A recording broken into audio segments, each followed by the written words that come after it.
Good morning. It's Monday morning. Monday morning first வந்து சீக்கிரமாகவே login பண்ணிட்டேன். நான் அதுக்கப்புறம் பிரேக்ஃபாஸ்ட் ஒர்க் ஸ்டார்ட் பண்ணேன்.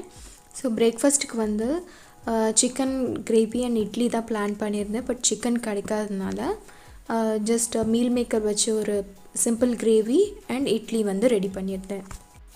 அண்ட் மித்ராக்கு வந்து மினி இட்லி. ஸோ பிரேக்ஃபாஸ்ட் எல்லாம் சாப்பிட்டு முடிச்சுட்டு திருப்பி என்னோடய ஆஃபீஸ் ஒர்க் கண்டினியூ பண்ணேன். ஸோ மீன்வைல் மித்ராவை என்கேஜ் பண்ணுறதுக்காக ஒரு பாட் கொடுத்து அதில் பெயிண்ட் பண்ண சொல்லியிருந்தேன். பாட் மேலே கொஞ்சம் டெக்கரேட் பண்ணுறதுக்காக குட்டி ஃப்ளார்ஸ் அண்ட் குட்டி குட்டி பொம்மை எல்லாம் கொடுத்துருந்தேன். ஸோ அதுவும் அவங்க யூஸ் பண்ணி டெக்கரேட் பண்ணிகிட்ருந்தாங்க. லன்ச் டைமுக்கு வந்து லெமன் ரைஸ் அண்ட் பாவக்காய் ஃப்ரை ப்ரிப்பேர் பண்ணியிருந்தேன். ஈவினிங் 5 o'clock லாக் ஆஃப் பண்ணிட்டேன். அதுக்கப்புறம் உப்புருண்டியும் நோம்பு கஞ்சியும் வந்து ஸ்நாக்ஸுக்கு எடுத்துக்கிட்டோம்.